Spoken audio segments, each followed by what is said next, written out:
Hello everyone. So once again welcome to SSC Telugu YouTube channel.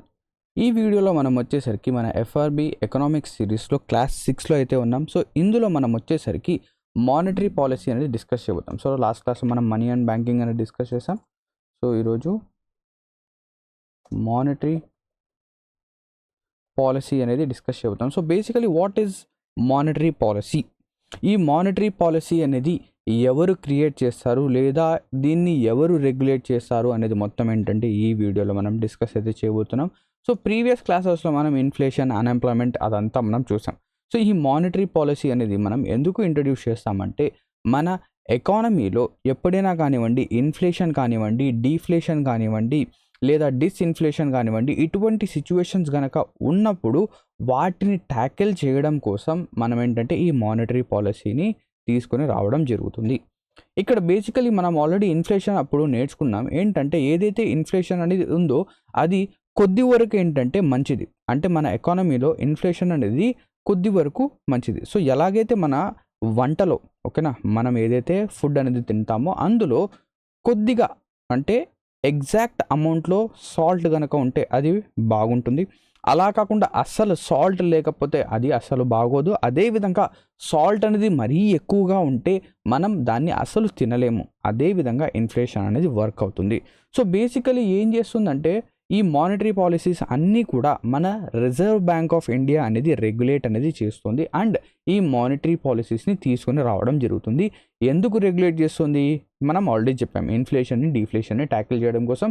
ఇది వచ్చేసరికి మన mind map monetary policy యొక్క దీన్ని మీరు పర్మార్ ఎస్ఎస్సి టెలిగ్రామ్ ఛానల్ నుంచి డౌన్లోడ్ చేయొచ్చు లేదా మా Telugu SSC Telugu official app Telegram channel నుంచి కూడా మీరు ఏంటంటే డౌన్లోడ్ అయితే చేయొచ్చు. సో ఇక్కడ చూడండి, ఫస్ట్ ఆఫ్ ఆల్ మనం ఇక్కడికి వెళ్ళడానికంటే ముందు ఫస్ట్ ఆఫ్ ఆల్ ఏదైతే మనం చెప్పాం కదా, రిజర్వ్ బ్యాంక్ ఆఫ్ ఇండియా మనకేం చేస్తుంది, మానిటరీ పాలసీస్ని తీసుకొని రావడం జరుగుతుంది. అవునా? ఓకే. నెక్స్ట్ ఈ రిజర్వ్ బ్యాంక్ ఆఫ్ ఇండియా ఏం చేస్తుంది, ఏవైతే మన ఇండియాలో ఉన్న బ్యాంక్స్ అన్నిటినీ కూడా మానిటర్ చేస్తూ ఉంటుంది. అవునా? అవును. నెక్స్ట్ ఈ బ్యాంక్స్ అనేవి ఎలా వర్క్ అవుతాయి? ఇప్పుడు మనం చూసాం బ్యాంక్స్లో ఏంటంటే ఎప్పుడైనా మనము స్టేట్ బ్యాంక్ ఆఫ్ ఇండియానో లేకపోతే యూనియన్ బ్యాంక్ ఆఫ్ ఇండియా ఆ ఆఫీసెస్కి కనుక వెళ్తే అక్కడ ఏంటంటే ఫుల్ ఎయిర్ కండిషనర్తో వాళ్ళు ఏంటంటే క్యాషియర్స్ కానివ్వండి, పీఓస్ కానివ్వండి, ఎవరైతే హెల్ప్ చేస్తూ ఉంటారో వాళ్ళందరూ కూడా ఏంటంటే ఫుల్ ఏసీ వేసుకొని ప్రశాంతంగా కూర్చొని వాళ్ళ యొక్క పని అనేది చేస్తూ ఉంటారు. ఈవెన్ దో వాళ్ళకి ఏంటంటే అంత ప్రశాంతత ఉండదు. ఎందుకంటే మీరు కూడా చూస్తూ ఉంటారు, ఆబ్వియస్లీ మీరు ఒక బ్యాంక్ కనుక వెళ్ళి ఒక 2 hours 3 hours అక్కడ స్పెండ్ చేస్తే ఇంటికి వచ్చి ఏంటంటే తల కొట్టుకుంటారు. ఏంది బా ఆయన ఇన్ని పేపర్లు అది అడుగుతాడు, ఇది అడుగుతాడు, ఇది తీసుకొని రమ్మంటాడు, అది సైన్ చేయాలి, ఇక్కడ సైన్ చేయాలి, ఇది కరెక్ట్గా సైన్ చేయలేదని చెప్పేసి మీరు తల పట్టుకుంటారు. ఎప్పుడు 2 గంటలకే. అదే పని వాళ్ళు నెలల తరబడి, సంవత్సరాల తరబడి రోజు చేస్తూ ఉంటారు. సో వాళ్ళ పని కూడా అలాగే ఉంటుంది. సో ఇక్కడ బేసికలీ ఇక్కడ నా క్వశ్చన్ ఏంటంటే ఏవైతే ఈ బ్యాంక్స్ అనేవి ఉన్నాయో ఇవి ఏ విధంగా మనీని జనరేట్ చేస్తాయి? సో ఆబ్వియస్లీ మన ఇంట్లో మనం ఏంటంటే ఏసీ అనేది మధ్యాహ్నం ఒక 2 గంటలు 3 గంటలు లేదా రాత్రి ఏంటంటే రాత్రంతా ఏసీ వేసుకుంటే మీ ఇంట్లో ఏం చేస్తారు, మీ డాడీ తిడతారు, ఎందుకురా అంత ఏసీ పెడుతున్నావు. ఒకవేళ 24 కంటే తగ్గిందంటే లేదా 26 కంటే ఏసీ అనేది తగ్గిందంటే, సో 22నో 20నో లేకపోతే 18నో అంత పెడితే ఇంకా అంతే సావే. ఓకేనా? ఏం చేస్తారు, దంచుడు మీకు. అవునా? తెలిసిందే కదా. కానీ బ్యాంక్స్ అనేవి అలా కాదు. ఎందుకు వాళ్ళు అలా ఉంటారు అంటే వాళ్ళు ఏ విధంగా ఆ మనీని జనరేట్ చేస్తారు, వాళ్ళకు ఎవరైతే స్టాఫ్ ఉన్నారో బ్యాంక్ స్టాఫ్ వాళ్ళకి డబ్బులు అనేవి, శాలరీస్ అనేవి ఏ విధంగా ఇస్తారు ఏంటి అనేది మనం తెలుసుకుందాం. సో అది తెలుసుకోవాలంటే ఏదైతే ఒక బ్యాంక్ యొక్క బ్యాలెన్స్ షీట్ అనేది ఉందో అది మనం చూడాలి. సో ఆ బ్యాంక్ యొక్క బ్యాలెన్స్ షీట్ అనేది ఈ విధంగా మనం బ్యాలెన్స్ షీట్స్లో ఈ విధంగా ఉంటాయి. సో ఈ బ్యాంక్ యొక్క బ్యాలెన్స్ షీట్ ఏదైనా ఒక బ్యాలెన్స్ షీట్ తీసుకోండి, అందులో మనకేంటంటే లయబిలిటీస్ అనేవి ఉంటాయి, అసెట్స్ అనేవి ఉంటాయి. లయబిలిటీస్ ఉంటాయి, అసెట్స్ ఉంటాయి. సో లయబిలిటీస్ అంటే ఇది ఒక నెగిటివ్ వర్డ్ అనుకోండి. ఇది ఏంటి, ఒక నెగిటివ్. అసెట్స్ ఆస్తులు. ఓకేనా? లయబిలిటీస్ అంటే అప్పులు, అసెట్స్ అంటే ఆస్తులు. అవునా? అసెట్స్ అంటే ఆస్తులు. So assets is a positive thing. ఓకేనా? ఇది ఒక పాజిటివ్ థింగ్. సో బేసికలీ మీరే తీసుకుందాం, ఇప్పుడు మీరే ఉన్నారు. సో ఇప్పుడు మీరేంటంటే మీరు డిగ్రీ కంప్లీట్ చేశారు లేదా డిగ్రీ చేస్తూ ఉన్నారు. సో కాంపిటేటివ్ ఎగ్జామ్స్కి ప్రిపేర్ అవుతూ ఉన్నారు. సో అందులో కనుక మీరు చూస్తే మీ యొక్క అసెట్స్, లయబిలిటీస్ ఏమవుతాయి? సో మీ దగ్గర ఒక ఫోన్ అనేది ఉంటుంది లేదా ఒక ల్యాప్టాప్ అనేది ఉంటుంది. అదేమవుతుంది, మీకు ఒక అసెట్ అనేది అవుతుంది. అవునా? మీ దగ్గర ఒక బైకో లేకపోతే ఒక స్కూటీనో లేకపోతే ఒక సైకిలో ఏదో ఒకటి ఉంది, అది కూడా మీకు ఏమవుతుంది? అసెట్స్ అవుతుంది. నెక్స్ట్ లయబిలిటీస్ అంటే ఏమవుతుంది? సో ఇప్పుడు మీరేంటంటే ఏదైతే కాలేజ్కి వెళ్తూ ఉంటారో లేదా మీ ఫ్రెండ్ ఉంటాడు, సో మీ ఫ్రెండ్ మీ ఫ్రెండ్ ఏం చేస్తారంటే మీరేం చేస్తారంటే మీ ఫ్రెండ్ దగ్గర నుంచి డబ్బులు తీసుకుంటారు. ఎంత? ఒక 1000 లేదా 2000 లేకపోతే 500 ఎంతో కొంత డబ్బు అనేది మీరు అప్పుగా తీసుకుంటారు. సో లోన్స్, వాటిని మనం ఏమంటాం? లయబిలిటీస్ అంటాం. సో మన పర్స్పెక్టివ్లో లోన్స్ అనేవి ఏమవుతాయి మనకు? జాగ్రత్తగా చూడండి. మన పర్స్పెక్టివ్, ఆర్ పర్స్పెక్టివ్లో లోన్స్ అనేవి ఏమవుతాయి? లయబిలిటీ అవుతుంది. లోన్స్ అనేవి ఏమవుతాయి? లయబిలిటీ అవుతుంది. అదే మన దగ్గర ఇప్పుడు ఏమైందంటే దివాళీ వచ్చింది, లేకపోతే ముస్లిమ్స్ ఉంటే రంజాన్ వచ్చింది. సో దివాళీ అప్పుడు కానివ్వండి, రంజాన్ అప్పుడు కానివ్వండి, పిల్లలకి ఏం చేస్తారంటే డబ్బులు అనేవి ఇస్తారు. సో ఆ డబ్బులు ఏం చేశారు మీరు? ఆ డబ్బులు చేతిలో ఉంటే, మీ పాకెట్లో ఉంటే ఖర్చు అయిపోతాయని చెప్పేసి మీరు బ్యాంకులో డిపాజిట్ చేశారు.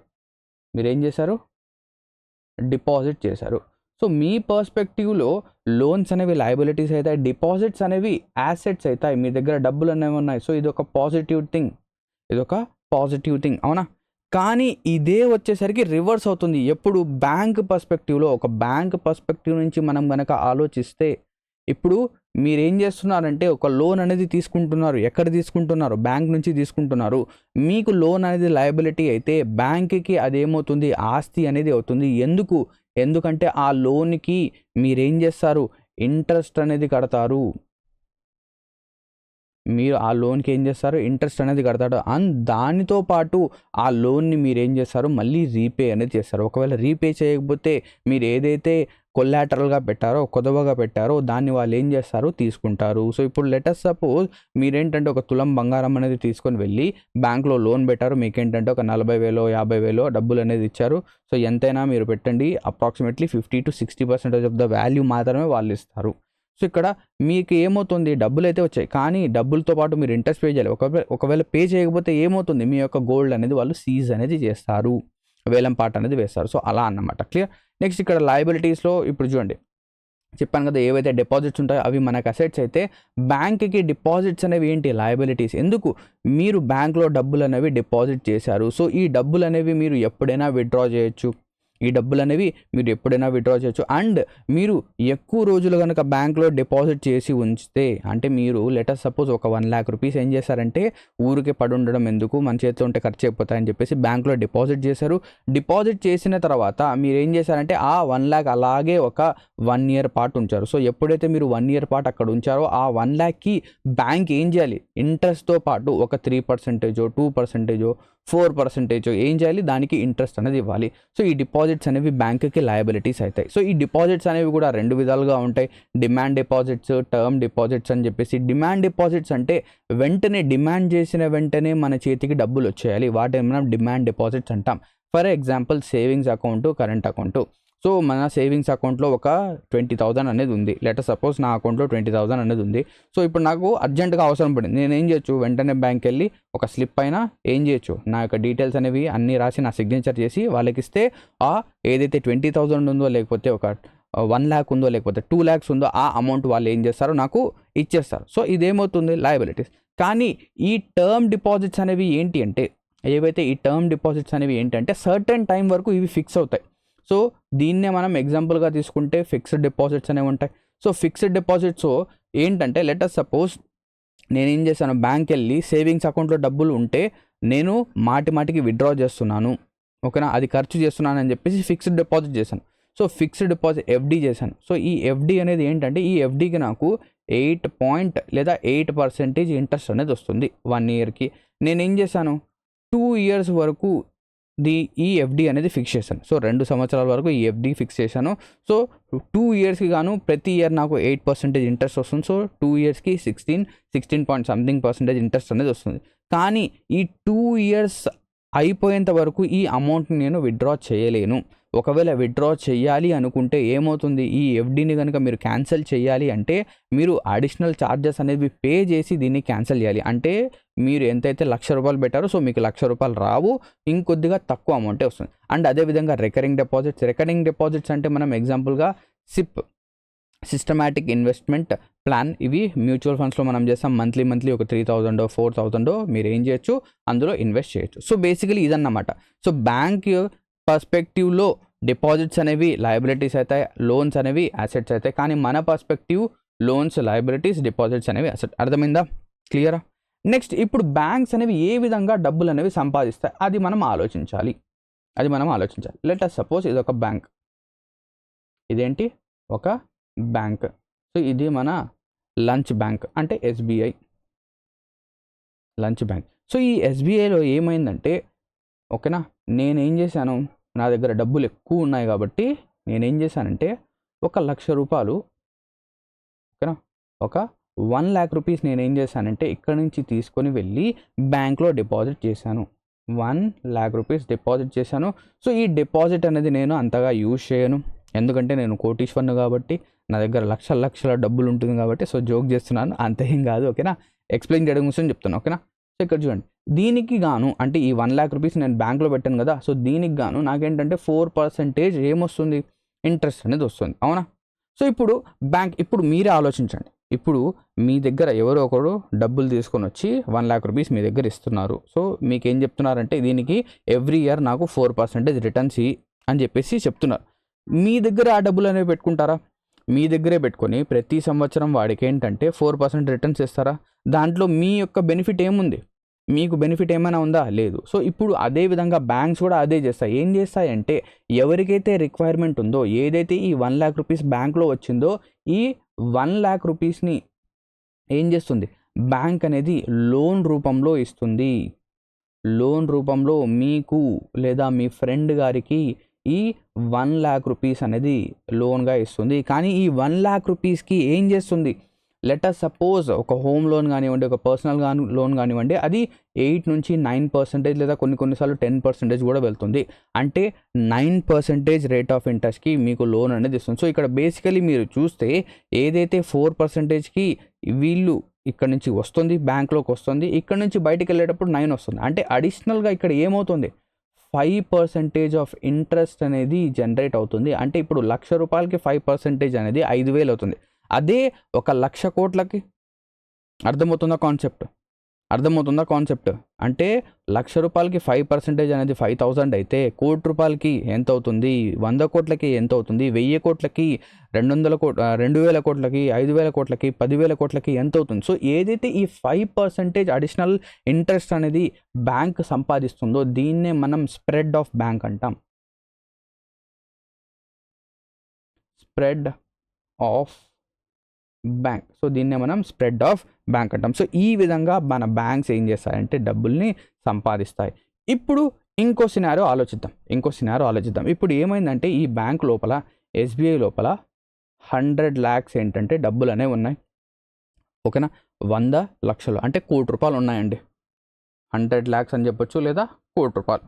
1 crore ఏంటంటే ఒక బ్రాంచ్లో ఉన్నాయి. సో మీ ఇంటి దగ్గర ఏదైతే బ్రాంచ్ ఉందో, సో ఆ బ్రాంచ్లో, ఆ బ్యాంక్లో 100 కోట్లు ఉన్నాయి. సో 1 crore అమౌంట్ అనేది ఉంది, సో ఆ బ్రాంచ్లో. ఇప్పుడు ఏమైందంటే, ఈ 1 crore ఈ బ్రాంచ్ ఏం చేసిందంటే, ఇందులో నుంచి ఒక 90 లక్షలు ఏం చేసిందంటే లోన్ రూపంలో ఇచ్చేసింది. ఈ బ్యాంక్ లోపల ఎంత ఉంది, ఇంకా 10 lakhs మాత్రమే ఉంది, అవునా. 10 lakhs మాత్రమే ఉంది. ఇప్పుడు ఏమైందంటే, సో ఇప్పుడు ఇక్కడ రాస్తాను, సో బ్యాంక్ లోపల 10 lakhs మాత్రమే ఉంది. ఇప్పుడు ఏమైందంటే, ఒక పర్సన్ ఈ బ్యాంక్లో 12 లక్షలు డిపాజిట్ చేస్తున్నాడు. సో ఇప్పుడు ఈ బ్యాంక్లో ఒక పర్సన్ ఏం చేశాడంటే 12 lakhs అనేది డిపాజిట్ చేశాడు. సో వీడు ఏం చేశాడంటే, అదే రోజు వెళ్ళి బ్యాంక్లోకి వెళ్ళి ఏం చేశాడు, నాకు నా 12 లక్షల డబ్బులు అనేవి కావాలి అని చెప్పేసి బ్యాంక్ దగ్గర కూర్చున్నాడు. ఇప్పుడు బ్యాంక్ వాళ్ళ దగ్గర ఎంత ఉంది, 10 లక్షలు మాత్రమే ఉంది. ఇప్పుడు వీడికి ఎంత ఇవ్వాలి, 12 లక్షలు ఇవ్వాలి. అంటే ఇక్కడ 2 lakhs డిఫరెన్స్ అనేది వస్తుందా. అంటే ఇక్కడ ఏమవుతుంది, బ్యాంక్ దగ్గర డబ్బులు అనేవి షార్ట్ అవుతున్నాయి. సో ఎప్పుడైతే ఎవరైతే ఒక పర్సన్కి ఈ 12 లక్షలు వీడికి దొరకకుండా, ఎవరికైతే ఈ 12 lakhs వాడి అమౌంటే, సో ఏం చెప్తారు, నా అమౌంట్ నాకు ఇవ్వడానికి మీకేంది బరువు అని చెప్పేసి అక్కడ ఫైటింగ్ అనేది పెట్టుకుంటాడు. సో అక్కడ కొట్లాడడం, మాట్లాడడం, అరవడం, తిట్టడం ఇదంతా చేస్తాడు. సో ఎప్పుడైతే ఈ న్యూస్ అనేది బయటకు వస్తుందో జనాలు ఏం చేస్తారు, ఎవరెవరికైతే ఈ బ్రాంచ్లో డబ్బులు అనేవి ఉన్నాయో వాళ్ళందరూ వస్తారు. సో ఒక పర్సన్ ఏం చేస్తాడంటే బ్యాంక్లో 5 లక్షలు పెట్టాడు, ఇంకో పర్సన్ 1 లక్ష రూపాయలు పెట్టాడు, ఇంకో పర్సన్ 20,000 పెట్టాడు, ఇంకో పర్సన్ వచ్చేసరికి ఇంకో 1,00,000 పెట్టాడు, ఇంకో పర్సన్ 30,000 పెట్టాడు. సో వీళ్ళందరూ ఏం చేస్తారు, ఆ న్యూస్ వచ్చిన వెంటనే మా డబ్బులు మాకు కావాలి అయ్యా, మా డబ్బులు మాకు ఇచ్చేయండి అయ్యా అని చెప్పేసి తలగొట్టుకుంటారు. ఇప్పుడు బ్యాంక్ దగ్గర డబ్బులు ఉన్నాయి ఇవ్వడానికి లేదు. సో ఇటువంటి సిచ్యువేషన్స్ అనేవి అరైజ్ అవుతాయి, ఇటువంటి సిచ్యువేషన్స్ అనేవి ఉంటాయి అని చెప్పేసి మన రిజర్వ్ బ్యాంక్ ఆఫ్ ఇండియా ఏం చేస్తుందంటే బ్యాంక్స్ ఎవరైతే ఉన్నాయో వీళ్ళన్నిటికీ కొన్ని రూల్స్ అండ్ రెగ్యులేషన్స్ పెడతాయి. ఏం చెప్తుందంటే మీరు క్యాష్ అనేది ఇంత పర్సంటేజ్ మీ బ్యాంక్లో మెయింటైన్ చేయాలి అండ్ దాంతోపాటు గవర్నమెంట్ సెక్యూరిటీస్ అనేవి మెయింటైన్ చేయాలి, ఇదంతా చెప్తుంది. సో దీన్నే మనం ఏమంటామంటే సిఆర్ఆర్ ఎస్ఎల్ఆర్ అంటాం. ఇప్పుడు ఈ సిఆర్ఆర్ ఎస్ఎల్ఆర్ అనేది మనం డిస్కస్ చేద్దాం, ఓకేనా. సో అర్థమైందా సిఆర్ఆర్ ఎస్ఎల్ఆర్ అనేది మనం ఎందుకు తీసుకొని వస్తాం అనేది. ఇప్పుడు ఇక్కడ చూడండి, ఇప్పుడు ఏవైతే డిమాండ్ డిపాజిట్స్ ఉన్నాయి, టైం డిపాజిట్స్ ఉన్నాయి, ఈ రెండిట్లో ఏది లిక్విడ్? లిక్విడ్ అంటే ఏంటంటే మన చేతికి వెంటనే వచ్చేయడం, మన చేతికి చాలా ఫాస్ట్గా రీచ్ అయిపోవడం. సో ఇక్కడ బేసికలీ చూస్తే demand deposits are more liquid than time deposit. ఎందుకు? డిమాండ్ డిపాజిట్స్ అనేవి చాలా ఈజీగా మనం ఏంటంటే తీసుకోవచ్చు. అండ్ దాంతోపాటు డిమాండ్ డిపాజిట్స్ కంటే చాలా లిక్విడ్ ఉన్నది ఏంటి? Cash deposits. ఏదైతే మన చేతిలో క్యాష్ ఉంది కదా, మన చేతిలో ఏదైతే క్యాష్ అనేది ఉందో ఆ క్యాష్ అనేది అన్నిటికంటే లిక్విడ్. దాని తర్వాత మనం ఏం చెప్పొచ్చు? గోల్డ్. దాని తర్వాత గోల్డ్ తర్వాత ఏవైతే టైం డిపాజిట్స్ ఉన్నాయో అవి. సో వీటిని మనం సీక్వెన్స్గా ఇలా అరేంజ్ అయితే చేయొచ్చు. అర్థమైందా? నెక్స్ట్ ఇప్పుడు ఏదైతే మన యొక్క బ్యాంక్ అనేది ఉందో ఆ బ్యాంక్ యొక్క బ్యాలెన్స్ షీట్స్ అనేవి ఈ విధంగా ఉంటాయి. సో ఇక్కడ రైట్ సైడ్ ఉన్నవి అసెట్స్, లెఫ్ట్ సైడ్ ఉన్నవన్నీ ఏంటి? లయబిలిటీస్. క్లియరా? ఓకే, ఒకసారి చూడండి ఇది. నెక్స్ట్ దీని తర్వాత ఇప్పుడు చూడండి net demand time liabilities. So net demand time liabilities అంటే ఏంటి? RBI keeps a part of your NDTL as a reserve. So ఏం చేస్తుంది RBI, reserve bank of India ఏం చేస్తుంది అంటే ఏవైతే నెట్ డిమాండ్ టైం లయబిలిటీస్ అంటే ఈ రెండిటి మధ్య డిఫరెన్స్ ఏదైతే ఉంటుందో, డిమాండ్ టైం లయబిలిటీస్ మధ్య డిఫరెన్స్ ఏదైతే ఉంటుందో ఆ డిఫరెన్స్లో కొద్ది భాగం అనేది ఆర్బీఐ ఏం చేస్తుందంటే తన దగ్గర పెట్టుకుంటుంది రిజర్వ్గా. ఆర్బీఐ దగ్గర కొంత ఏం చేయాలి, ఒక బ్యాంక్ అనేది స్టార్ట్ చేస్తే ఖచ్చితంగా మనం డబ్బులు అనేవి బ్యాంక్ దగ్గర పెట్టాలి. అండ్ దానితో పాటు ఏం చేయాలి? క్యాష్ అనేది మెయింటైన్ చేయాలి. So cash reserve ratio, so cash అనేది మెయింటైన్ చేయాలి. So reserve in the form of cash. So cash రూపంలో మీరు ఆర్బీఐ దగ్గర రిజర్వ్ చేయాలి లేదా మీ దగ్గరైనా పెట్టుకోవచ్చు. Banks do not earn any interest on CRR. So CRR పైన ఎటువంటి ఇంట్రెస్ట్ అనేది బ్యాంక్స్కి రాదు. అదేవిధంగా స్టాట్యుటరీ లిక్విడ్ రేషియో ఎస్ఎల్ఆర్ అంటే ఏంటి? మీరు క్యాష్ రూపంలో కాకుండా వేరే రూపంలో అయినా కూడా ఈ రిజర్వ్ని మెయింటైన్ చేయొచ్చు. ఎలా మెయింటైన్ చేయొచ్చు? ఒకటి క్యాష్ రూపంలో. సో క్యాష్ రూపంలో ఆల్రెడీ ఇక్కడ చేస్తున్నాం కాబట్టి ఇక్కడ మనం చేయము. ఇంకోటి గోల్డ్ రూపంలో అయినా కూడా మీరేంటి గోల్డ్ అనేది కొనుక్కొని రిజర్వ్ అనేది మెయింటైన్ చేయొచ్చు, లేదా గవర్నమెంట్ సెక్యూరిటీస్ అనేది కూడా మీరు రిజర్వ్ చేయొచ్చు. సో ఇక్కడ బేసికలీ బ్యాంక్స్ అనేవి ఏం చేస్తారంటే క్యాష్ ఏదైతే రిజర్వ్ అనేది ఉందో దాన్ని తగ్గిస్తారు, గోల్డ్ కానివ్వండి గవర్నమెంట్ సెక్యూరిటీస్ దాన్ని పెంచడానికి ట్రై చేస్తారు. ఎందుకు? గోల్డ్లో మనకేంటంటే ఏమవుతుంది, ఎప్పుడైతే మనం గోల్డ్లో ఇన్వెస్ట్ చేస్తామో మనకు ఆ అమౌంట్ గోల్డ్ అనేది ఇంక్రీజ్ అయినప్పుడు బేసికలీ మనకేమవుతుంది, మన అమౌంట్ అనేది డబుల్ కూడా అవుతుంది. సో ఇక్కడ బేసికలీ ఇప్పుడు కనుక చూస్తే లాస్ట్ 6 మంత్స్ నుంచి కంపేర్ కనుక చేస్తే గోల్డ్ యొక్క వాల్యూ అనేది 7,000 నుంచి 13,000 వరకు వెళ్ళింది. 13,000 12,000 పర్ గ్రామ్ అనేది వెళ్ళింది. మీరు చూడొచ్చు 6 నెలల్లో ఇంత డ్రాస్టికల్గా జంప్ అనేది ఉంది. సో 7,000 ఎక్కడ, 12,000 ఎక్కడ. సో ఎవరైతే గోల్డ్ రూపంలో వాళ్ళ యొక్క అమౌంట్ అనేది రిజర్వ్ చేసుకుంటారో వాళ్ళకి ఏమవుతుంది, ఆబ్వియస్లీ వాళ్ళ యొక్క ఇన్వెస్ట్మెంట్ అనేది బేసికలీ దగ్గర డబల్ అయిపోయింది. సో అలాగే చేస్తారు banks. So banks earn interest on SLR పైన వాళ్ళకి ఏంటంటే ఇంట్రెస్ట్ వస్తుంది. సో గవర్నమెంట్ సెక్యూరిటీస్ ఉంటాయి కదా వాటిపైన ఇంట్రెస్ట్ వస్తుంది అండ్ ప్రాఫిట్ అనేది గోల్డ్ రూపంలో వస్తుంది. అలా అన్నమాట. క్లియర్? సో ఇది ఎందుకు మెయింటైన్ చేస్తారు అంటే ఎందుకు. ఓకే, నెక్స్ట్ ఇక్కడ చూడండి in case of inflation and deflation. Inflation కానివ్వండి డిఫ్లేషన్ కానివ్వండి ఆర్బీఐ ఏం చేస్తుందంటే మనీ సప్లైని రెగ్యులేట్ చేస్తుంది. మార్కెట్లో ఏదైతే మనీ సప్లై ఉంటుందో దాన్ని రెగ్యులేట్ చేస్తుంది. సో ఇప్పుడు ఒక సినారియో చెప్తాను చూడండి. ఎప్పుడైనా ఇన్ఫ్లేషన్ కనుక ఉంటే ఇన్ఫ్లేషన్ కనుక ఎక్కువగా ఉంటే, ఇన్ఫ్లేషన్ అనేది ఎక్కువగా ఉంటే మార్కెట్ లోపల మనీ అనేది ఎక్కువగా ఉంటుంది. అంటే ఇప్పుడు చూడండి ఆబ్వియస్లీ ఎప్పుడైతే మార్కెట్ లోపల మనీ అనేది ఎక్కువగా ఉంటుందో, అంటే ఇప్పుడు నార్మల్గా మీకేంటంటే డైలీ ఒక 50 రూపాయలు ఇస్తారు, ఓకేనా, కొనుక్కోవడానికి మీ పెట్రోల్ ఖర్చులు కానీ 50 రూపీస్ ఇస్తారు. అలా కాకుండా ఏమైందంటే సడన్గా అందరి పేరెంట్స్, ఓకేనా, అందరి పేరెంట్స్ ఏం చేస్తారంటే 50 రూపీస్ కాకుండా 100 రూపీస్ చేశారు. అంటే ఇప్పుడు ఏమైంది, మార్కెట్లో మనీ అనేది పెరిగింది. సో ఎప్పుడైతే మార్కెట్లో మనీ అనేది పెరిగిందో మీ దగ్గర ఖర్చు చేయడానికి డబ్బులు అనేవి కూడా ఎక్కువగా ఉన్నాయి. సో మీ దగ్గర డబ్బులు అనేవి ఖర్చు చేయడానికి ఎక్కువగా ఉన్నాయి కాబట్టి మీరు ఏం చేస్తారు, బయటికి వెళ్ళి ప్రోడక్ట్స్ అనేవి కొంటూ ఉంటారు. సో అలా కొనడం వల్ల ఏమవుతుంది, డిమాండ్ సప్లై అనేది, అంటే డిమాండ్ అనేది పెరుగుతుంది. డిమాండ్ క్రియేట్ అవుతుంది. సో డిమాండ్ క్రియేట్ అవ్వడం వల్ల ప్రైజెస్ అనేవి ఇంక్రీజ్ అవుతాయి. సో దీన్ని మనం ఇన్ఫ్లేషన్గా నేర్చుకున్నాం. సో మార్కెట్లో మనీ ఎక్కువగా ఉంటే ఇన్ఫ్లేషన్ అనేది ఎక్కువగా ఉంటుంది. సో దీన్ని కౌంటర్ చేయాలంటే ఏం చేయాలి, ఈ ఇన్ఫ్లేషన్ని తగ్గించాలంటే ఏం చేయాలి, మార్కెట్లో ఏదైతే మనీ అనేది ఉందో దాన్ని తీసుకొని వచ్చేయాలి, ఓకేనా, దాన్ని రిజర్వ్ బ్యాంక్ అనేది తీసుకోవాలి. సో రిజర్వ్ బ్యాంక్ తీసుకోవాలి అంటే ఏం చేయాలి, అది మనకు ఆర్బీఐ అనేది చూసుకుంటుంది, ఓకేనా, with the help of monetary policy tools. So monetary policy tools ద్వారా మార్కెట్లో మనీని పుష్ చేయడం, కానీ ఒకవేళ ఇన్ఫ్లేషన్ అనేది తక్కువగా ఉంటే మార్కెట్లో మనీ కూడా తక్కువగా ఉంటుంది. సో అప్పుడు ఏం చేస్తుంది, ఆర్బీఐ మార్కెట్లో మనీని పంప్ చేస్తుంది. ఇన్ఫ్లేషన్ ఎక్కువగా ఉంటే డబ్బులు అనేవి మార్కెట్లోంచి లాగేస్తుంది, ఓకేనా, లాగడం అంటే ఆఫర్స్ ఇస్తుంది. నెక్స్ట్ ఇన్ఫ్లేషన్ అనేది తక్కువగా ఉంటే ఇన్ఫ్లేషన్ పెంచడం కోసం మార్కెట్లోకి మనీని పుష్ చేస్తుంది. సో మానిటరీ పాలసీకి మనం ఏం చేసామంటే ఒక కమిటీ అనేది ఫామ్ చేసాం. So on the recommendation of Urjit Patel committee, so monetary policy committee అనేది మనం క్రియేట్ చేసాం. సో ఇందులో 6 మెంబర్స్ ఉంటారు. 3 వచ్చేసరికి ఆర్బీఐ నుంచి వస్తారు, 3 వచ్చేసరికి గవర్నమెంట్ నుంచి రావడం జరుగుతుంది. సో ఆర్బీఐ నుంచి ఎవరెవరు ఉంటారంటే RBI governor, deputy governor and executive వీళ్ళు ఉంటారు, ఓకేనా. నెక్స్ట్ ఇప్పుడు చూడండి, ఇక్కడ మనీ మల్టిప్లయర్ అంటే ఏం కాదు, and maximum amount of new money created by banks for every dollar of reserve. So ఇప్పుడు చూడండి, ఒక బ్యాంక్ అనేది ఉంది. సో ఈ బ్యాంక్ ఏం చేస్తుందంటే ఒక పర్సన్ దగ్గర 100 రూపాయలు అనేది తీసుకునింది. సో ఈ 100 రూపాయలు ఏం చేసిందంటే లోన్కి ఇచ్చింది.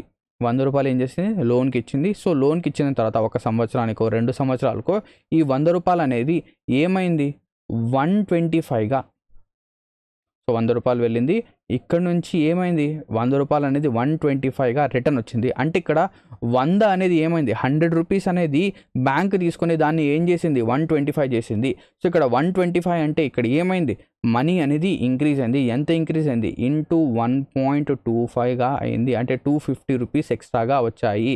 సో దీన్నే మనం మనీ మల్టిప్లయర్ అంటాము. ఏదైతే అడిషనల్గా అమౌంట్ అనేది వస్తుందో ప్రతి 100 రూపాయలకి లేదా ప్రతి $100 లేదా ప్రతి డాలర్కి ఎంత మనం ఎక్కువగా సంపాదిస్తున్నాం, ఎంత ఎక్కువ మనం క్రియేట్ చేస్తున్నాం, ఓకేనా.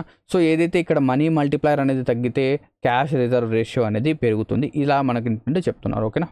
నెక్స్ట్ ఇక్కడ చూడండి, మానిటరీ పాలసీ టూల్స్. ఈ మానిటరీ పాలసీ టూల్స్ అనేవి 2 విధాలుగా ఉంటాయి, quantitative and qualitative. Quantitative tools అనేవి మనకు చాలా ఇంపార్టెంట్, ఓకేనా. సో ఇవి మనకు చాలా ఇంపార్టెంట్. క్వాలిటేటివ్ అంతగా ఇంపార్టెంట్ కాదు, బట్ వాటి యొక్క నేమ్స్ అనేవి మనం తెలుసుకోవాలి, ఓకేనా, క్లియర్.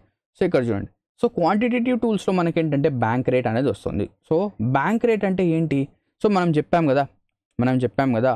సో ఇక్కడ చూడండి, ఆర్బీఐ ఏం చేస్తుందంటే బ్యాంక్స్కి లోన్ అనేది ఇస్తుంది. So RBI provides loans to commercial banks without keeping any security. So bank రేట్లో ఎటువంటి కొలాటరల్ అనేది అవసరం లేదు, ఎటువంటి కొదవ అనేది అవసరం లేదు. సో ఏం చేస్తుంది, మన ఆర్బీఐ అనేది బ్యాంక్స్కి లోన్ అనేది ఇస్తుంది. సో దాని యొక్క రేట్ ఆఫ్ ఇంట్రెస్ట్ అనేది పెరుగుతూ ఉంటుంది, తగ్గుతూ ఉంటుంది.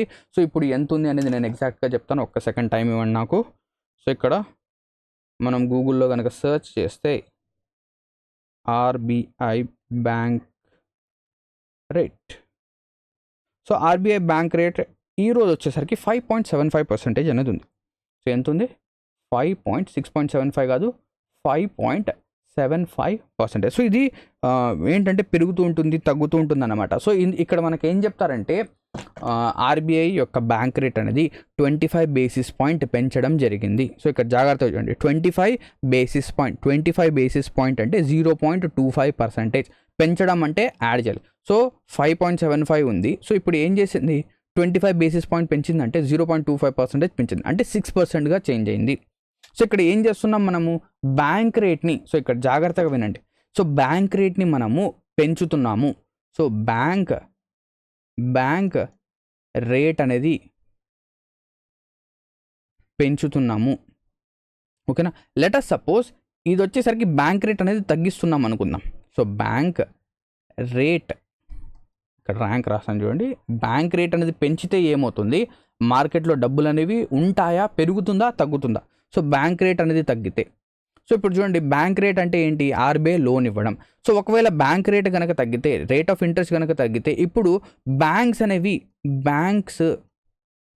బ్యాంక్స్ వాళ్ళ యొక్క లోన్స్ అనేవి ఎక్కువ తీసుకుంటారా, తక్కువ తీసుకుంటారు. ఇప్పుడు రేట్ ఆఫ్ ఇంట్రెస్ట్ అనేది తగ్గింది, సో వీళ్ళు బ్యాంక్ యొక్క లోన్స్ వీళ్ళు ఏం చేస్తారు, లోన్స్ అనేవి ఎక్కువగా తీసుకుంటారు. లోన్స్ అనేవి ఎక్కువగా తీసుకుంటే బ్యాంకు లోన్స్ తీసుకున్న తర్వాత అవి సైలెంట్గా ఉంటాయా, కాదు. మార్కెట్లో మనీని పంపిస్తాయి. సో మార్కెట్లో మనీ ఏమవుతుంది, పెరుగుతుంది. మార్కెట్లో మనీ పెరుగుతోంది అంటే ఇక్కడే మనం ఏం చేస్తున్నాం, డీఫ్లేషన్ని ట్యాకిల్ చేస్తున్నాం. అంటే ఇక్కడ మార్కెట్లో మనీని పుష్ చేస్తున్నాం అంటే డీఫ్లేషన్ని ట్యాకిల్ చేస్తున్నాం. అదేవిధంగా ఎప్పుడైతే బ్యాంక్ రేట్స్ అనేవి పెరుగుతాయో బ్యాంకు ఏం చేస్తుంది, లోన్స్ తీసుకోవడం తగ్గుతుంది. ఎప్పుడైతే బ్యాంక్ లోన్స్ తీసుకోవడం తగ్గుతుందో మార్కెట్లో మనీ కూడా తగ్గుతుంది. మార్కెట్లో మనీ తగ్గించడానికి మన రీజన్ ఏంటి, మార్కెట్లో మనీ తగ్గాలి అంటే తగ్గేలా చేస్తున్నామంటే ఇక్కడ ఇన్ఫ్లేషన్ని ట్యాకిల్ చేస్తున్నాం. అర్థమైందా. సో ఇక్కడ ఆర్బీఐ బ్యాంక్స్కి లోన్ అనేది ఇస్తుంది, ఎటువంటి కొలాటరల్ అనేది ఉండదు, కానీ ఈ లోన్ అనేది లాంగ్ టర్మ్ కోసం. నెక్స్ట్ షార్ట్ టర్మ్ కోసం కూడా బ్యాంక్స్ అనేవి లోన్గా ప్రొవైడ్ చేస్తాయి, కానీ ఆ షార్ట్ టర్మ్ లోన్స్ కోసం బ్యాంక్ అనేది కొలాటరల్ తీసుకుంటుంది, దాన్నే మనం రెపో రేట్ అంటాం. సో ఇక్కడ చూడండి, సో ఇక్కడ క్వాంటిటేటివ్ టూల్స్లో ఓపెన్ మార్కెట్ ఆపరేషన్స్ జరుగుతాయి. సో ఓపెన్ మార్కెట్ ఆపరేషన్స్లో రీపర్చేజ్ అగ్రిమెంట్, రీపో, ఓకేనా, దీన్నే మనం రీపర్చేజ్ అగ్రిమెంట్ అంటాం. సో రీపర్చేజ్ అగ్రిమెంట్లో మనకు రిపో రేట్ ఉంటుంది, రివర్స్ రిపో రేట్ ఉంటుంది. సో రిపో రేట్ అంటే ఏంటి చూడండి, రిపో రేట్ అంటే షార్ట్ టర్మ్ లోన్స్ అనేవి ఏం చేస్తాయి, బ్యాంక్స్ అనేవి ఆర్బీఐ దగ్గర నుంచి తీసుకుంటాయి, కానీ దీనికి కొలాటరల్ అనేది ఉంటుంది. సో ఒకటి గుర్తుపెట్టుకోండి, బ్యాంక్ రేట్లో ఎటువంటి కొలాటరల్ అనేది ఉండదు. సో ఆర్బీఐ లోన్స్ అనేవి బ్యాంక్కి ఇస్తుంది. నెక్స్ట్ రివర్స్ రిపో రేట్ అంటే ఏంటి, బ్యాంక్ ఆర్బీఐకి లోన్ అనేది ఇస్తుంది. ఇప్పుడు చూడండి ఇక్కడ ఏమవుతుంది, రివర్స్ రిపో రేట్ అనేది మనం ఇప్పుడు చూడండి, బ్యాంక్ అనేది ఆర్బీఐకి లోన్ ఇస్తుంది. బ్యాంక్ ఆర్బీఐకి లోన్ ఇస్తుంది అంటే బ్యాంక్ దగ్గర డబ్బులు అనేవి తగ్గుతున్నాయి. బ్యాంక్ దగ్గర ఏమవుతుంది, డబ్బులు అనేవి తగ్గుతున్నాయి. సో బ్యాంక్ దగ్గర డబ్బులు తగ్గుతున్నాయంటే మార్కెట్లో మనీ అనేది తగ్గుతుంది. మార్కెట్లో మనీ తగ్గిస్తున్నాము అంటే ఇక్కడ దానికి అర్థం ఏంటి, మార్కెట్లో మనీ అనేది మనం తగ్గిస్తున్నామంటే ఇన్ఫ్లేషన్ని ట్యాకిల్ చేస్తున్నాం. So it counters inflation even when increase in reverse repo rate. So ఇక్కడ చూడండి, రివర్స్ రిపో రేట్ అనేది పెంచుతున్నాము అంటే ఇక్కడ రివర్స్ రిపో రేట్ అంటే బ్యాంక్ ఇచ్చే ఇంట్రెస్ట్ రేట్, ఇది పెంచుతున్నాము. ఈ బ్యాంక్ ఇచ్చే ఇంట్రెస్ట్ రేట్ అంటే ఆర్బీఐ ఇచ్చే ఇంట్రెస్ట్ రేట్ని మనం పెంచుతున్నాం అంటే బ్యాంక్స్ ఏం చేస్తాయి, ఎవడికో గొట్టంగాడికి నేను లోన్ ఇవ్వడం కంటే నేను ఆర్బీఐకి లోన్ ఇస్తాను, నాకేంటంటే టైమ్లీ పేమెంట్స్ అనేవి వస్తాయి. సో ఇది ఎందుకు చేస్తున్నాం, ఇన్ఫ్లేషన్ని ట్యాకిల్ చేయడం కోసం. ఓకేనా, ఇన్ఫ్లేషన్ని మనం ట్యాకిల్ చేయడం కోసం. సో ఎప్పుడైనా కూడా చూడండి, ఇన్ఫ్లేషన్ని మనం ట్యాకిల్ చేయాలి అంటే ఇన్ఫ్లేషన్ని తగ్గించాలి అంటే బేసికలీ ఈచ్ అండ్ ఎవ్రీ రేట్ని మనం పెంచేస్తాం. బ్యాంక్ రేట్ని పెంచేస్తాం, రివర్స్ రిపో రేట్ని పెంచేస్తాం, అన్నిటిని. సో ఇప్పుడు మీరేంటంటే కొంచెం తెలివి యూజ్ చేసి, సార్ రిపో రేట్ని పెంచితే మనకు ఇన్ఫ్లేషన్ అనేది తగ్గుతుంది, అలాగే దానికి రివర్స్ కదా రివర్స్ రిపో రేట్ అంటే, రివర్స్ రిపో రేట్లో మనం రివర్స్ రిపో రేట్ని తగ్గిస్తే ఇన్ఫ్లేషన్ పెరుగుతుంది కదా, అలా కాదు. సో గుర్తుపెట్టుకోండి, చాలా సింపుల్, అన్ని ఫ్యాక్టర్స్ని మనం పెంచాలి, అన్ని పాయింట్స్ని మనం పెంచితే ఇన్ఫ్లేషన్ అనేది తగ్గుతుంది. అది బ్యాంక్ రేట్ కానివ్వండి, repo rate, reverse repo rate కానివ్వండి, ఇవన్నీ కూడా. ఓకేనా, repo means repurchase obligation. Next open market ఆపరేషన్స్లో అవుట్ రైట్ ఆపరేషన్స్ ఉంటాయి. ఏవైతే గవర్నమెంట్ సెక్యూరిటీస్ ఉంటాయో వాటిని మనం సెల్లడం అంటున్నాను, సో సెల్ చేయడము అండ్ కొనడం అన్నమాట. Clear. So selling and buying of government securities for short term. Clear. దీని తర్వాత క్వాంటిటేటివ్ టూల్స్లో మనకు మార్జినల్ స్టాండింగ్ ఫెసిలిటీ ఉంటుంది. సో ఈ మార్జినల్ స్టాండింగ్ ఫెసిలిటీ అంటే 2% of net demand time liabilities is the limit. ఓకేనా. సో ఏదైతే మీ యొక్క నెట్ డిమాండ్ టైమ్ లయబిలిటీస్ అనేది ఉంటాయో అందులో 2% అనేది మీకు ఓవర్ నైట్ లోన్గా బ్యాంక్ అనేది, సో ఆర్బీఐ అనేది ఇవ్వచ్చు. సో ఇక్కడ బేసికలీ చూడండి, ఆర్బీఐ ఏం చేసింది, బ్యాంక్స్కి ఏంటంటే మీరు సిఆర్ఆర్, ఎస్ఎల్ఆర్ అనేది మెయింటైన్ చేయాలి అని చెప్పేసి ఇన్స్ట్రక్షన్స్ ఇచ్చింది. సో ఒక బ్యాంక్ ఏం చేసింది, పంజాబ్ నేషనల్ బ్యాంకో ఏదో ఒక హెచ్డిఎఫ్సి బ్యాంకో ఈ సిఆర్ఆర్ని కరెక్ట్గా మెయింటైన్ చేయలేకపోయింది. సో ఇదేంటంటే తక్కువ వచ్చింది. సో సిఆర్ఆర్ డబ్బులు ఏంటంటే క్యాష్ అనేది తక్కువగా వచ్చింది. సో అదే నెక్స్ట్ రోజు సో వాళ్ళు ఏం చేశారంటే, రేపు వచ్చేసరికి ఆడిటింగ్ అనేది జరుగుతుంది అని చెప్పేసి వాళ్ళు ఏం చేశారు, మొత్తం ఏంటంటే చెక్ చేసుకుంటూ కూర్చున్నారు. సో వాళ్ళ దగ్గర ఏమైందంటే సిఆర్ఆర్ అనేది తక్కువ వచ్చింది. నెక్స్ట్ టుమారో వచ్చేసరికి ఇన్స్పెక్షన్ ఉంది. ఇన్స్పెక్షన్ అప్పుడు వాళ్ళు పాస్ అవ్వాలి అంటే ఏం చేయాలి, వాళ్ళ దగ్గర డబ్బులు కావాలి. సో ఓవర్ నైట్ లోన్ కోసం ఏం చేస్తాయి బ్యాంక్స్, ఆర్బీఐ దగ్గరికి వెళ్ళి ఓవర్ నైట్ లోన్ అనేది తీసుకోవచ్చు. సో ఇక్కడ వచ్చేసరికి ఎందుకు తీసుకుంటారు, సిఆర్ఆర్ ఎస్ఎల్ఆర్ అనేది మెయింటైన్ చేయకపోతే. సో ఒకవేళ ఆ మెయింటైన్ కనుక వాళ్ళు చేయకపోతే వాళ్ళకి ఏమవుతుంది, పెనాల్టీస్ కానివ్వండి అండ్ వాళ్ళకి లోన్స్ అనేవి ఇవ్వకుండా వాళ్ళ యొక్క లైసెన్స్ అనేది కూడా రద్దు చేస్తారు. సో దానికోసం ఈ మార్జినల్ స్టాండింగ్ ఫెసిలిటీ అనేది ప్రొవైడ్ చేస్తారు. సో ఇందులో వీళ్ళు ఏం చేయొచ్చు, వీళ్ళ దగ్గర ఏవైతే గవర్నమెంట్ సెక్యూరిటీస్ అనేవి ఉంటాయో వాటిని కొలాటరల్గా ఉంచి లోన్స్ అనేవి తీసుకోవచ్చు, overnight loans. Clear. So ఇక్కడ బేసికలీ చూడండి, ఏవైతే సిఆర్ఆర్ కానివ్వండి, ఎస్ఎల్ఆర్ కానివ్వండి, బ్యాంక్ రేట్ కానివ్వండి, రెపో రేట్ కానివ్వండి, రివర్స్ రెపో రేట్ కానివ్వండి, ఇవన్నీ పెంచితే increase in regulator interest rates హైగా ఉంటాయి in order to keep inflation under control. దీన్ని పెంచితే ఇన్ఫ్లేషన్ తగ్గుతుంది. అదే వీటిని తగ్గిస్తే ఏమవుతుంది, డీఫ్లేషన్ని మనం కంట్రోల్ చేసినట్టున్నాం, అంటే ఇన్ఫ్లేషన్ని పెంచినట్టు అవుతాం. అర్థమైందా. సో ఇక్కడ currency deposit ratio, so money held by public in form of currency divided by money in form of deposits in the bank. So ఇది వచ్చేసరికి కరెన్సీ డిపాజిట్ రేషియోకి ఫార్ములా అండి. సో ఎంతైతే బ్యాంక్ లోపల కరెన్సీ పబ్లిక్ దగ్గర currency ఉందో divided by deposits in బ్యాంక్లో ఎన్నైతే డిపాజిట్స్ ఉన్నాయో అది మనం చూస్తాం. ఓకేనా. దీని తర్వాత క్వాలిటేటివ్ టూల్స్లో మనకు 4 వస్తాయి. Rationing of credit, change in marginal requirements, regulation of consumer credit and moral suasion. Rationing of credit అంటే ఏంటి, సో బేసికలీ ఇప్పుడు ఇన్ఫ్లేషన్ అనేది పెరుగుతోంది, కానీ కొన్ని చోట్ల ఇన్ఫ్లేషన్ అనేది పెరగకపోవచ్చు. Let us suppose agriculture sector అనేది ఉంది, అందులో ఎటువంటి ఇన్ఫ్లేషన్ అనేది లేదు. సో అందులో ప్రీవియస్గా టమాటాలు ఏంటంటే 10 రూపాయలకే రైతు 3 రూపాయలకే రైతు ఏంటంటే పండిస్తున్నాడు, ఇప్పుడు కూడా 3 రూపాయలకే అమ్మడం అయితే జరుగుతుంది రైతు. సో అక్కడ ఎటువంటి ఇన్ఫ్లేషన్ లేదు. సో దాన్ని మనం ఏం చేస్తామంటే ఇక్కడ సెక్షన్స్గా డివైడ్ చేసి దాన్ని ఓకేనా రేషనింగ్ అనేది చేస్తాం. So certain amount is fixed for industry, house hold and other purpose. So industrial వాళ్ళకి కొద్దిగా అమౌంట్ అనేది మనం కేటాయిస్తాం. ఓకేనా, వాళ్ళకి డిఫరెంట్ రేట్స్ అనేవి ఉంటాయి, హౌస్ హోల్డ్స్కి డిఫరెంట్ రేట్స్ ఉంటాయి, అదర్ అగ్రికల్చర్కి వేరే పర్పస్కి మనకేంటంటే డిఫరెంట్ రేట్స్ అనేవి ఉంటాయి. Credit supply for each commercial bank is fixed. Credit అనేది ఇచ్చేది ఫిక్స్గా ఉంటుంది. సో ఇదంతా అన్నమాట. నెక్స్ట్ దీని తర్వాత change in marginal requirements. So marginal రిక్వైర్మెంట్స్ని కూడా వీళ్ళు ఏం చేస్తారు, చేంజ్ అనేది చేస్తారు. అంటే ఇప్పుడు కొంతమందికి ఏంటంటే లోన్స్ అనేవి కావాలి. సో రైతులు ఉన్నారు, సో వాళ్ళకి ఎటువంటి కొలాటరల్ లేకుండా వాళ్ళకి ఏంటంటే లోన్స్ అనేవి ఎటువంటి కొదవ పెట్టకుండా వాళ్ళకి లోన్స్ ఇచ్చే అవకాశం. సో దాన్ని మార్జినల్ రిక్వైర్మెంట్స్ని చేంజ్ చేయడం అన్నమాట. దీని తర్వాత రెగ్యులేషన్ ఆఫ్ కన్జ్యూమర్ క్రెడిట్ని మనం ఏం చేస్తాం, రెగ్యులేట్ చేస్తాం. సో ఇప్పుడు మనం ఏంటంటే ఒక బైక్ అనేది కొనడానికి వెళ్ళాము. సో మార్కెట్లో డబ్బులు ఉండకూడదు అంటే మనం ఏం చేస్తాం, డౌన్ పేమెంట్స్ని తగ్గిస్తాం, లోన్స్ యొక్క డ్యూరేషన్స్ని మనం ఏం చేస్తాం, ఫిక్స్డ్ చేస్తాం. సో ఇవన్నీ అన్నమాట use to control inflation in a country.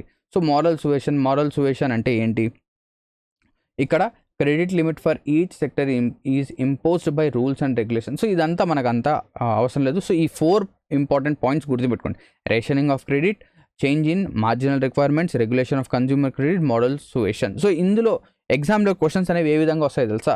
So మనకు ఏం చెప్తాడంటే బ్యాంక్ రేట్ అనేది ఉంది. సో ఆప్షన్స్లో ఏమిస్తాడు, bank rate, SLR, RRR, repo rate and దాని తర్వాత మారల్ సువేషన్. ఈ 4 ఆప్షన్స్ ఇచ్చి ఇందులో క్వాలిటేటివ్ టూల్ అనేది ఏంటి అని చెప్పేసి అడుగుతాడు. సో ఇందులో క్వాలిటేటివ్ టూల్ అనేది మనకి ఏమొస్తుంది, మారల్ సువేషన్. సో ఇలాగా మనకు క్వశ్చన్స్ ఉంటాయి. ఓకేనా.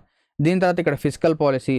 ఇప్పుడు చూడండి, ఆర్బీఐ ఇన్ఫ్లేషన్ని ట్యాకిల్ చేయడం కోసం కొన్ని టూల్స్ని రెగ్యులేట్ చేస్తుంది, దాన్ని మనం మానిటరీ టూల్స్ అంటాం. అదేవిధంగా గవర్నమెంట్ కూడా ఇన్ఫ్లేషన్ని ట్యాకిల్ చేయడం కోసం ఈ ఫిజికల్ పాలసీస్ని ఇంట్రడ్యూస్ చేస్తుంది.